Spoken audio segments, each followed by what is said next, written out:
रोज़ की तरह निम्नलिखित ब्लॉग में सबका अभिनंदन है, स्वागत है। सबके मंगल भविष्य की कामना के साथ बड़ों को मेरा नमस्कार, छोटों को मेरा आशीर्वाद। मैं ठीक हूँ, आशा करता हूँ कि आप ठीक होंगे। दोस्तों, आज के पंचांग की शुरुआत आज दोस्तों 18 जुलाई 2024 आषाढ़ माह की शुक्ल पक्ष की द्वादशी तिथि और गुरुवार का दिन। द्वादशी तिथि दोस्तों गुरुवार रात 8:45 तक रहेगी और आज ही दोस्तों पूरा दिन पार और भोर 4:44 पर ब्रह्म योग का संयोग रहेगा। साथ ही गुरुवार देर रात 3:25 ज्येष्ठा नक्षत्र का संयोग रहेगा। आज के शुभ मुहूर्त की बात करें तो दोस्तों अभिजीत मुहूर्त जो है 12:06 से 12:59 तक। अमृतकाल आज का दोस्तों 6:31 से 8:08 तक। ब्रह्म मुहूर्त की बात करें तो 4:19 से 5:27 तक।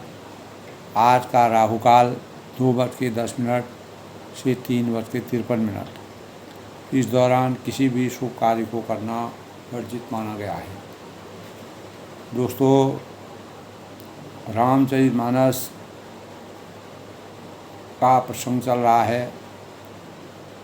लंका कांड की समाप्ति के बाद उत्तरकांड में भगवान रामचंद्र जी, मर्यादा पुरुषोत्तम भगवान राम जी 14 साल के वनवास के तदंतर अपने संकल्पों का निर्वहन करते, मर्यादा का निर्वहन करते और अपने माता पिता की आज्ञा का अनुकरण करने के साथ प्रजा की रक्षा और भरत के साथ किए हुए संकल्प से प्रतिबद्ध होकर लंका से अयोध्या की तरफ पुष्पक विमान में लक्ष्मण सीता सहित वापस पधारते हैं। अनेक तीर्थ स्थलों में अपना सीता जी को पूरा प्रसंग बताते हुए चित्रकूट का दृश्य है, जमुना नदी का दृश्य है और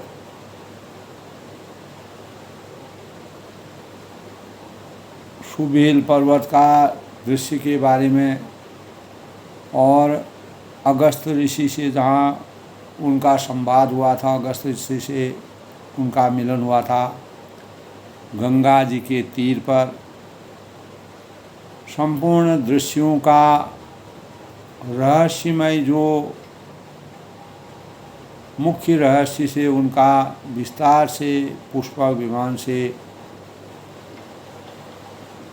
उसका विस्तार से वर्णन करते हुए सीता जी को समझाते हैं और पूरे वृत्तांत का पुनः स्मरण करके सभी जगह प्रणाम करके अयोध्या की तरफ जाते हैं। तब त्रिवेणी पर वह स्नान करते हैं। वहाँ पर स्नान करने के बाद नित्य क्रिया करने के पश्चात हनुमान जी को दूत के रूप में ब्राह्मण वेश में भरत जी को शुभ संदेशों को देने के लिए उनको भेजते हैं और अपने आने की जो प्रतीक्षा भरत जी के अंतःकरण में थी, उनको संतोष की प्राप्ति करने के लिए और रघुकुल की रीति को और मर्यादा को हमेशा के लिए चरितार्थ करने के लिए और वहाँ की प्रजा को सुख राम राज बैठी त्रिलोका हर्षित भय गई सब शोका। इस प्रकार के भावों को संचित करने के लिए किसी प्रकार के किसी के अंतःकरण में कोई संशय न हो, इन भावों को व्यक्त करने के लिए भरत जी का जो व्यवस्था थी, जो उनके अंतःकरण में संशय था कि मर्यादा पुरुषोत्तम भगवान राम जी अभी तक नहीं पहुँचे, तो उसी क्रम में मर्यादा पुरुषोत्तम भगवान राम जी ने अंतर्यामी भरत जी की भावों को समझा। और हनुमान जी जो ऐसे ही जब भरत जी अपने मन में चिंतन कर रहे थे, तो इंट्यूशन उनके अंतःकरण में होता है, भगवान राम जी का स्मरण आता है।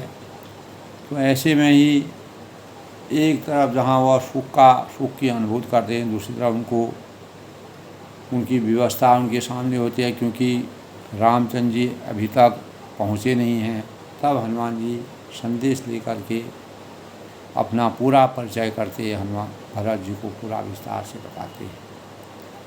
तो इस प्रकार दोस्तों मर्यादा पुरुषोत्तम भगवान रामचंद्र जी प्रभु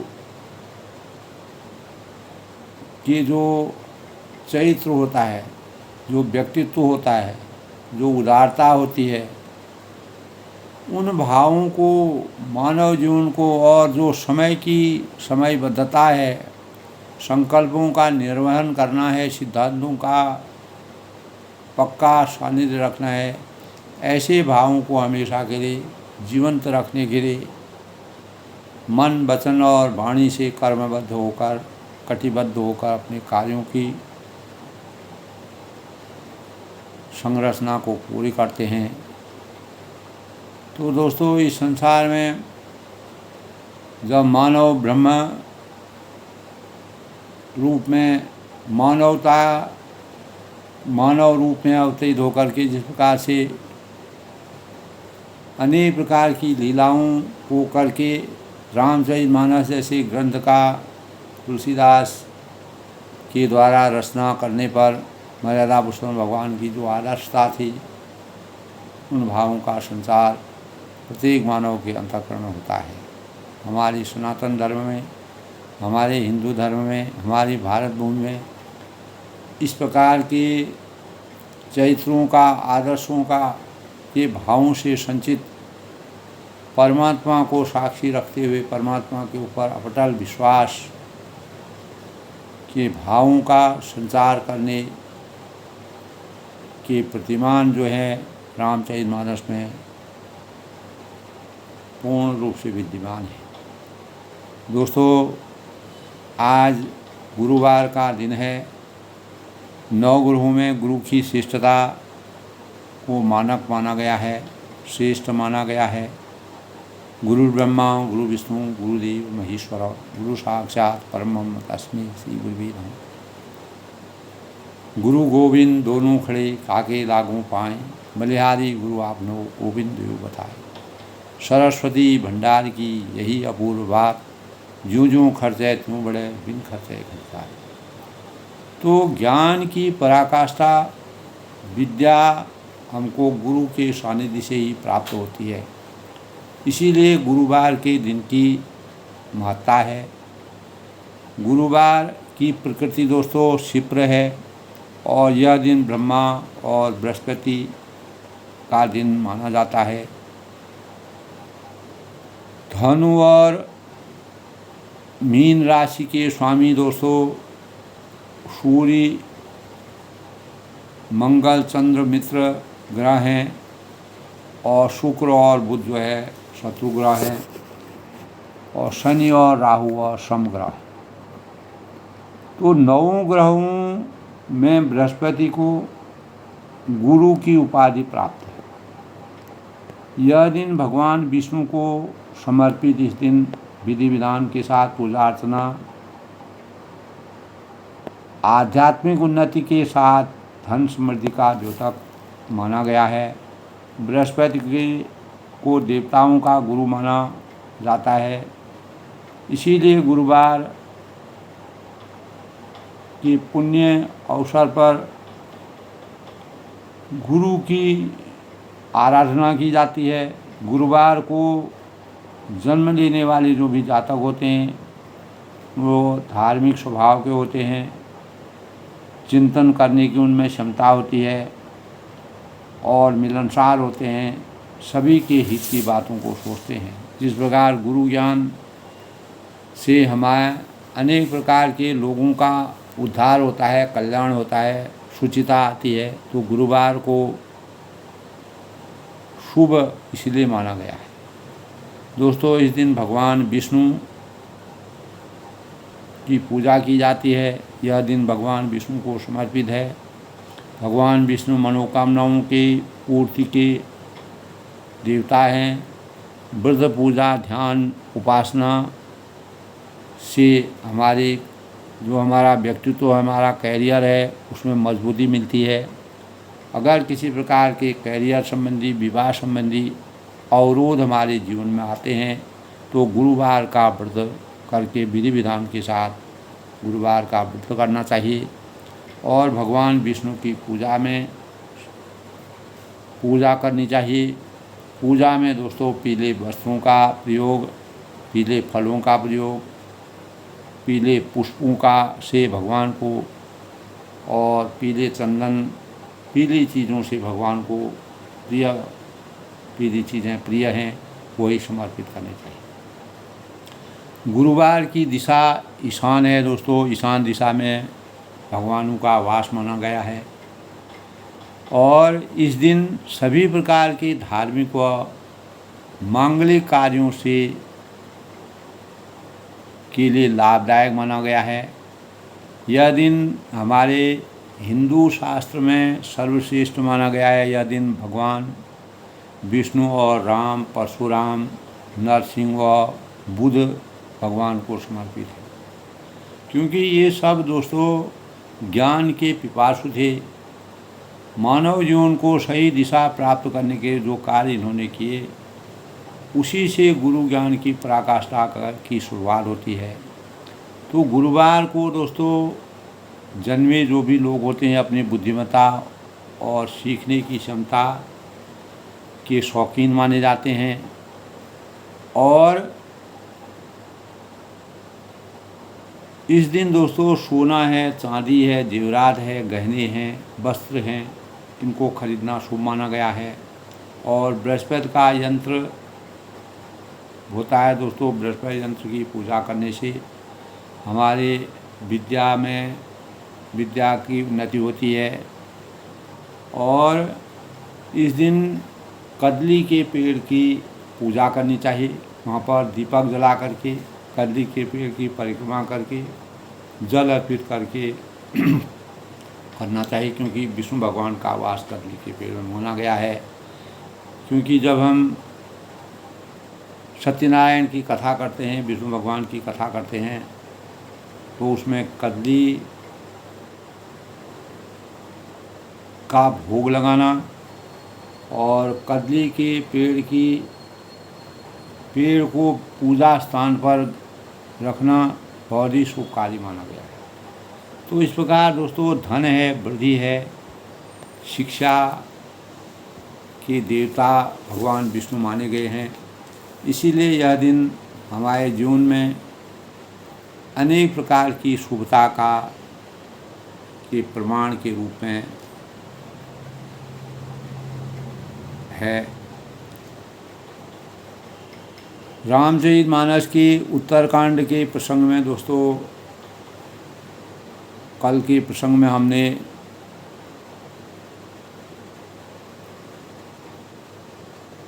शत्रु को रण में जीतकर सीता जी और लक्ष्मण जी सहित प्रभु अयोध्या वापस आ गए। देवता उनका सुंदर यश गा रहे हैं और वे वचन सुनते ही भरत जी को सारे दुख, यानी ऐसे वचनों को सुन करके भरत जी अपने सारे दुख को भूल जाते हैं। जिस प्रकार प्यासा व्यक्ति जो होता है वह अमृत पा करके प्यास से दुख को भूल जाता है, उसी प्रकार भरत जी के अंतर्गण में राम जी की वापसी के समाचार से इतनी प्रसन्नता और इतना खुशी का एहसास हुआ। तो हनुमान जी ने भरत जी से, जैसे ही हनुमान जी ब्राह्मण के वेश में भरत जी को मिले तो भरत जी ने पूछा कि हिता तुम कौन हो, इस वेश में कहाँ से आए हो और कहाँ, और तुमने मुझको परम प्रिय अत्यंत आनंद देने वाले वचन जो मर्यादा पुरुषोत्तम भगवान ने उनके आने की जो खबर बताई। तो हनुमान जी ने तब उनका उत्तर देते हुए कहा, को, तब भरत जी कहते हैं, को तुम तात कहाँ ते आए, मोहि परम प्रिय वचन सुनाई, मारुत सुत में कपि हनुमाना, नाम मोर सुन कृपा निधन। तब हनुमान जी ने जो है कहा कि हे कृपा निधान सुनिए, मैं पवन पुत्र और जाति का वानर हूँ और मेरा नाम हनुमान है। तब ऐसे भावों को सुनकर करके, हनुमान जी के वचनों को सुन करके, दीन बंधु रघुपति कर किंकर, सुनत भरत बैठूं उठि साधर, मिलत प्रेम ने हृदय समाता, नहीं सो जल पुलकित गाथा। तो कल के प्रसंग में ये था दोस्तों कि दोनों के जो बंधु श्री रघुनाथ जी के द्वारा दोनों का जिस प्रकार से मिलन होता है और परमात्मा के दास के रूप में हैं, तो यह सुनते ही भरत जी ने उठकर उनका आदर किया, सम्मान किया, आदर किया और हनुमान जी ने को उन्होंने गले लगाकर उनसे मिले और मिलते समय प्रेम हृदय में उनका इतना प्रेम में वह विह्वल हो गए कि जिसका वर्णन नहीं किया सकता है। और मिलत प्रेम नहीं हृदय समाता, नयन स्वर्ण जल पुलकित गाथा। और उनके नेत्रों में आनंद और प्रेम के आंसुओं का जो भाव संचित हुआ उसे वह पुलकायमान हो गए। तब भरत ने कहा कि कपि तव दरस सकल दुख बीते, मिले आज मोहि राम प्रीते, बार बार पूछी कुशलाता, को तुम देव काव सुन रहा था।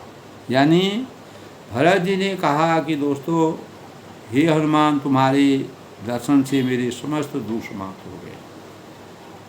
कोई भी व्यक्ति दोस्तों हमारे जीवन में शुभ समाचारों का संकेत होता है, शुभ समाचारों को लेकर के हमारे सामने प्रस्तुत होता है।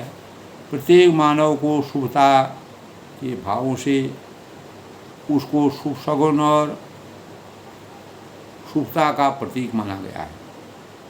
इसी प्रकार भरत जी के दुखों का अंत करने वाले हनुमान जी, आज आपने मुझे राम जी के विषय में जो प्रसंग सुनाया, भरत जी ने बार बार उनकी कुशल पूछी, बार बार बूझी कुशलाता, तो कहूँ देव का सुनवाता।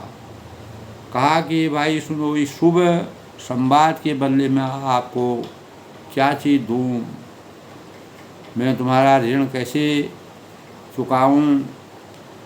और एक इस प्रकार दोस्तों भगवान भावों के भूखे होते हैं।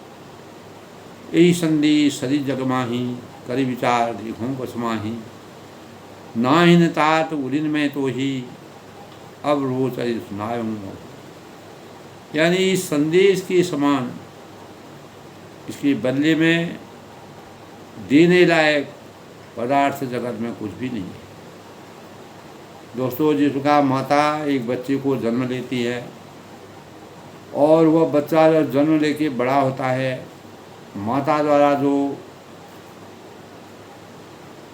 निस्वार्थ भाव से बच्चे के पालन पोषण, भरण पोषण और बच्चे के सुख दुख अनेक प्रकार के भावों से माता का जो हृदय होता है वह उसको सिंचित करता है। वह निष्काम है दोस्तों, स्वार्थ रहित है और ममता का और वात्सल्य का सबसे बड़ा स्वरूप है। तो इसी प्रकार कहते हैं कि संदेश को के समान इसके बदले में मेरे तो वही बच्चा जो है वो माँ को कुछ भी नहीं देता है दोस्तों। जो जितने महीने तक बच्चा माँ की कोख में रहता है, तो उस दौरान जिस प्रकार की पीड़ाएं माँ को होती हैं और उनको परेशानी होती है, उस ऋण को कोई भी इस संसार में उस ऋण का ऋण कभी भी नहीं हो सकता है। यही भाव भरत जी हनुमान से कहते हैं कि कभी कभी मानव जीवन में भी इस प्रकार के प्रसंग आते हैं, तो कोई कार्य इतना प्रशंसनीय होता है कि वो हमेशा के लिए उसका ऋणी हो जाता है। जिस प्रकार एक बच्चा अपनी माँ का ऋणी होता है, उसी माँ से पैदा हुआ जो बच्चा होता है, कोई भगवान को समर्पित हो जाता है, कोई बहुत बड़ा बनता है, कोई निर्धन बनता है, अपने अपने आचार विचारों में रहता है, और कोई सारे ग्रस्त जीवन से दूर ब्रह्म में लीन भी हो जाता है। तो वह जो ब्रह्म में लीन हो गया, जो वो भी दोस्तों हमको ये शिक्षा देता है, उससे भी हमको ये प्रेरणा मिलती है कि आखिरकार वो आत्मा जो ब्रह्म में विलीन हुई, वो भी माँ ही से पैदा हुई है। बिना माँ के द्वारा जन्म लेने पर कोई भी व्यक्ति इस संसार में पैदा नहीं होता है।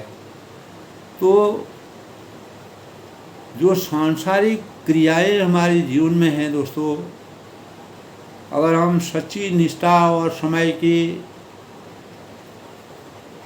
अनुसार सही मार्गों का अनुकरण करते हुए अपनी विचारधारा, अपने चरित्र को सही स्वरूप देते रहें, तो परमात्मा ने दोस्तों सभी प्रकार के आश्रमों में जब आदमी अपने आश्रमों को व्यतीत करता है, कोई जीवन जन्म से सन्यासी बन जाता है, लेकिन वह सन्यासी भी जो है दोस्तों कोई न कोई उसके माता पिता अवश्य होते हैं। यानी वह भी जन्मजाति माता से ही पैदा होता है, भले ही वह ब्रह्म में लीन हो जाता है, वह ग्रस्त जीवन में नहीं रहता है, लेकिन जब उसकी शुरुआत हुई, उसका जन्म जब हुआ, तो वह आखिर अंततोगत्वा दोस्तों वह जो है एक ग्रस्त आश्रम से ही उसके जीवन की शुरुआत हुई। परमात्मा ने उनको अपने अधीन ले लिया, परमात्मा ने उनको ब्रह्म में लीन कर दिया। तो दोस्तों इसी प्रकार भाव आ गए कि भरत जी कहते हैं कि हनुमान जी का मैं कभी भी, इसी प्रकार रामचंद्र जी भी हनुमान से कहते हैं कि मैं कभी भी तुमने जो कार्य मेरे लिए किया और तुम मेरे सामने भरत के समान भाई और तुम्हारे समान सेवक इस संसार में कोई नहीं। तो इन्हीं भावों की समीक्षा दोस्तों रामचरितमानस में तुलसीदास ने बड़े ही सार्थक ढंग से वर्णन किया है। तो इस संदेश के समान इसके बदले में देने लायक कोई पदार्थ मेरे पास नहीं है, और कोई चीज़ें ऐसी होती हैं दोस्तों जिसका कोई मूल्य नहीं होता है। जैसे मैंने माँ का प्रसंग, माँ और बच्चे के प्रसंग की बात बताई, और मैंने यह विचार कर दिया है कि इसीलिए हितार्थ में तुमसे किसी प्रकार के से उड़न नहीं हो सकता हूँ, और मुझे प्रभु का चरित्र सुनाओ जो मर्यादा पुरुषोत्तम भगवान राम की स्वरूप में है। तब हनुमंत नाय पद पाता, माथा कहे सकल रघुपति गुण गाथा, कहूँ कपि कबहूँ कृपाल गोसाई, सुमरि मोई दास की नाई। तब उन्होंने कहा कि तब हनुमान जी ने कहा कि भरत जी के चरणों में मस्तक नवा करके, उनको प्रणाम करके, उनका आशीर्वाद प्राप्त करके सारी गाथा उन्होंने रामचंद्र की कही। और भरत जी ने पूछा कि हनुमान और कृपाल स्वामी श्री रामचंद्र जी कभी मुझे याद करते हैं, कभी मेरा स्मरण करते हैं। तो हनुमान जी ने कहा निज दास जूं रघुवंश भूषण कबहु मम सुमिरन कर्यो। सुनि भरत वचन विनीत अति कवि पुलह तन चरणन पर्यो। रघुवीर निज मुख जासु गुण गण कहत जग जग नाथ जो। काय न होय विनीत परम पुनीत सद्गुण सिंधु। तो रघुवंश के भूषण श्री रामचंद्र जी की क्या अपने दास की भांति मेरा स्मरण कभी करते थे। तो भरत जी ने अत्यंत नम्र वचन सुनकर हनुमान जी ने पुलकित होकर शरीर होकर अपने चरणों पर गिर पड़े और मन में विचार करने लगे कि चराचर के स्वामी अंतर्यामी श्री रघुनाथ जी अपने श्री मुख से जिनके गुण समूह का वर्णन करते हैं वे भरत जी के ऐसे विनम्र परम पवित्र और सद्गुणों के समुद्र क्यों न हो। राम प्राण प्रिय नाथ तुम सत्य वचन ममतार पुनि पुनि मिलत भरत सुनी भरत नहीं। तब वह कहते हैं कि हनुमान जी ने कहा हे नाथ आप श्री रामचंद्र के प्राणों से भी प्यारे हैं और हे तात मेरा वचन सत्य है। यह सुनकर भरत जी बार बार मिलते हैं और हृदय से उनके अंतःकरण में अपार हर्ष की अनुभूति होती है। तो ऐसे भावों से सुसज्जित होकर भरत जी जिस प्रकार से मर्यादा पुरुषोत्तम भगवान राम जी की भक्ति में लीन थे, स्नेह और भक्ति का जब सामंजस्य होता है तो हमारे अंतःकरण में हमारा शरीर पुलकायमान हो जाता है, हम ब्रह्म में लीन हो जाते हैं और हम सब कुछ भूल करके परमात्मा को याद करते हैं। तुरंत गया हूँ कभी। तो इस प्रकार का प्रसंग दोस्तों आज के कल के प्रसंग में मर्यादा पुरुषोत्तम भगवान राम जी ने रामचरितमानस में तुलसीदास जी ने बड़ा ही मार्मिक वर्णन किया है। तो इस संबंध में दोस्तों मानव जीवन में अगर हम सतत स्मरण करते हैं और हमारे अंतःकरण में अगर संकल्प बल होता है तो दृढ़तापूर्वक किया गया जो निश्चय संकल्प कहलाता है। और संकल्प दोस्तों संकल्प जनित दृढ़ता ही संकल्प को वह बल प्रदान करता है कि जो संकल्पी होता है वह अपने लक्ष्य के प्रति आस्थावान बना रहता है।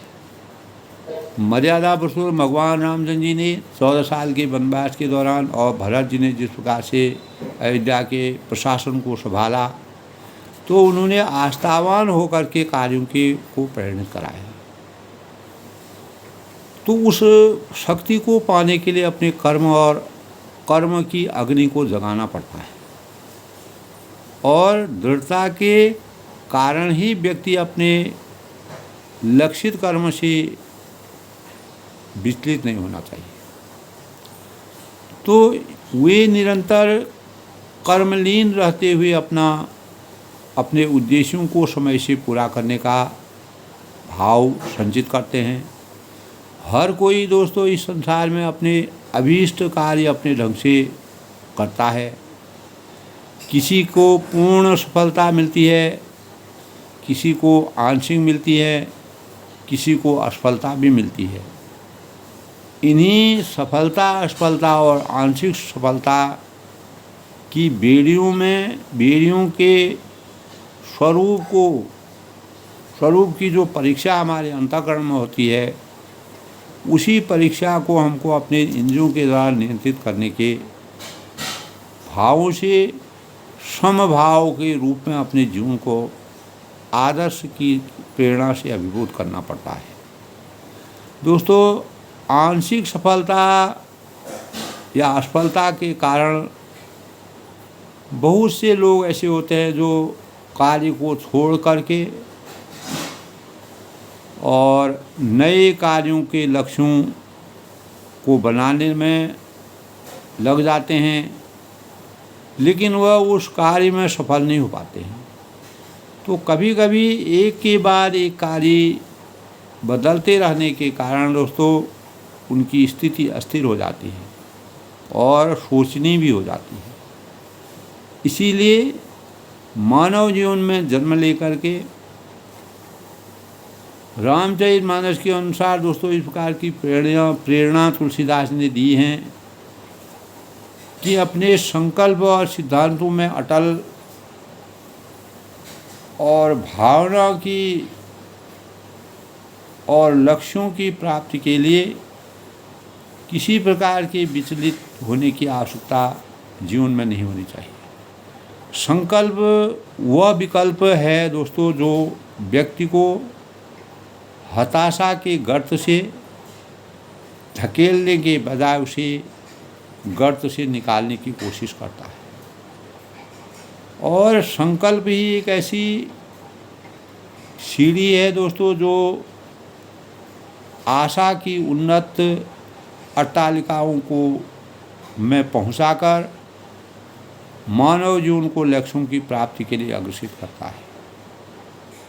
तो संकल्प बल से युक्त जो शारीरिक और मानसिक बल और सद्गुणित होकर प्रभावशाली हमारे जीवन में होता है, हमारे चरित्रों में होता है, हमारे आचरण में होता है, तो संकल्पित मन दोस्तों कभी ध्येय से नहीं दिखता है। अपने ध्येय में, अपने लक्ष्य से हमेशा अपने लक्ष्य में अटल रहता है, अपने लक्ष्य में समर्थवान रहता है। तो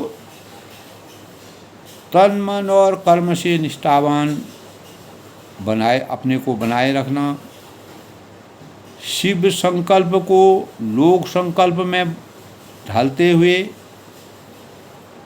इतिहास एवं अतीत में अभिमन्यु वध के बाद भी जयद्रथ को मारने का अर्जुन का जो संकल्प पुराण प्रसिद्ध घटना है दोस्तों, इन्हीं सुसंकल्पों के बल पर अपनी खोई प्रतिष्ठा को प्राप्त करने का जो लोग प्रबलता प्राप्त करते हैं तथा अपनी महत्वाकांक्षाओं की स्फूर्ति को, ऊर्जा को प्राप्त करने का प्रयत्न करते हैं और हम प्रयास में सफलता शामिल करते हैं। दोस्तों निसंदेह संकल्प में असीम बल होता है और उसमें संकल्पित लक्ष्य अवश्य पूरा होता है अगर हम उसके लिए पूर्ण रूप से प्रतिबद्ध हों। तो इस प्रकार हम दोस्तों पूर्ण निष्ठा के भाव से कह सकते हैं कि संकल्पों को जीवन शैली का अंग बना करके सिद्धि की प्राप्ति के मार्ग के स्वरूप को, जिस प्रकार रामचरितमानस में मर्यादा पुरुषोत्तम भगवान राम जी मानव जीवन में अवतरित होकर के संपूर्ण सृष्टि के लिए एक प्रेरणा के स्रोत के रूप में अपने को उभारा, वही चिंतन जो है उत्तरकांड में दोस्तों तुलसीदास जी ने रचना की है। तुरत गयऊँ कपि राम पही, भरत चरण सिर नाई, हरि चले प्रभु जान, चढ़ी कही कुशल सब जाए। फिर भरत जी ने, जैसे ही आज के प्रसंग में दोस्तों, फिर भरत जी ने चरणों में सिर नवाकर हनुमान जी को तुरंत श्री राम जी के पास लौट गए। हनुमान जी ने उनका आशीर्वाद प्राप्त करके मर्यादा पुरुषोत्तम भगवान राम जी के साथ वो गए त्रिवेणी के तट पर और जाकर उन्होंने सब कुशल कही और तब प्रभु हर्षित होकर विमान पर चढ़कर चले। तब त्रिवेणी से उन्होंने विमान पर फिर चढ़े और उसके बाद उन्होंने अयोध्या को आना प्रारंभ किया। हर्षि भरत कौशलपुरे आई, समाचार सब गुरु सुनाई, पुण्य मंदिर मह बात जनाई, आवत नगर कुशल रघुराई। तब इधर भरत जी हर्षित होकर, प्रसन्न होकर, अपार खुशी का अनुभव करते हुए अयोध्यापुरी आए और उन्होंने गुरुजी के सब समाचार, गुरुजी को सब समाचार सुनाया, पूरा प्रसंग सुनाया। वशिष्ठ जी को फिर राजमहल में खबर जाएगी कि रघुनाथ जी कुशलपुर नगर को आ रहे हैं। दोस्तों, जब 14 साल के वनवास के बाद मर्यादा पुरुषोत्तम भगवान राम जी अयोध्या में लौटते हैं तो अयोध्या में हर्षोल्लास है, खुशी का समय है, खुशी की बेला है। चारों तरफ से खुशियों का आनंद हो रहा है। अवध वहाँ जहाँ राम निवासु, दिवस जहाँ बाल प्रकाशु। तो सुनर सकल जननी उठदाई, कहिबू कुशल भर समझाई। समाचार पूर्वास ने पाई, नर और नार हर्ष लाए। सभी लोग माताएं और सभी प्रकार की जो प्रजा थी, सब मर्यादा पुरुषोत्तम भगवान जी का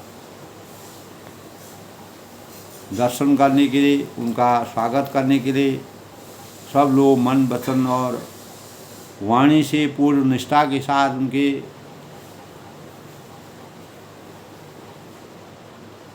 उनको याद कर रही है, उनको स्मरण कर रही हैं और उनका इंतज़ार कर रही हैं।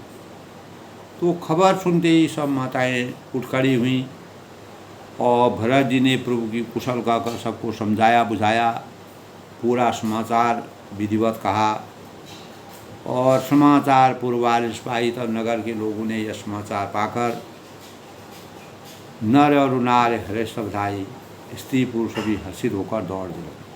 तो जो भी प्रजा थी, मर्यादा पुरुषोत्तम भगवान राम जी के साक्षात दर्शन करने के लिए पूरा समूह जो है वहाँ पर उमड़ गया। पूरा अयोध्यावासी दधि दुर्बाल रोचन फल मूला, नव तुलसी दल मंगल मूला। भरी भरी हेम धार भामिनी, गावत चली सिंदूर गामिनी। तब क्या होता है दोस्तों, आगमन की सूचना को पा करके और इस प्रकार के भावों को अपने अंतःकरण में सुन करके,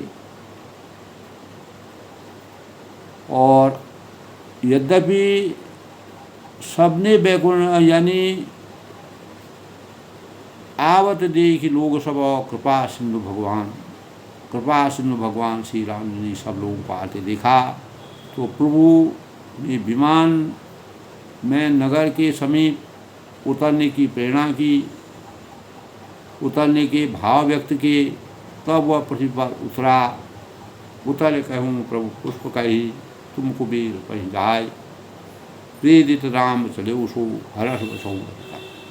तो विमान से उतर कर प्रभु ने पुष्प विमान से कहा कि तुम अब कुबेर के पास चले जाओ और श्री रामचंद्र जी की तुम कुबेर कहीं जाओ। प्रेरित राम चले उसो। श्री रामचंद्र की प्रेरणा से वह वहाँ चला गया और सो हरसु विरहु अतिताओ, अपने स्वामी के पास जाने का हर्ष है। प्रभु श्री रामचंद्र से अलग होने का अत्यंत दुख भी उसको हो रहा है। तो इस प्रकार का प्रसंग तुलसीदास ने जिस प्रकार के प्रसंग का वर्णन किया है, यानी विमान से सूर्य कुल रूपी कमल के प्रफुल्लित करने वाले सूर्य कुल के और रघुकुल के महान शिरोमणि श्री रामचंद्र जी वानरों की मनोहर नगर को दिखला रहे हैं।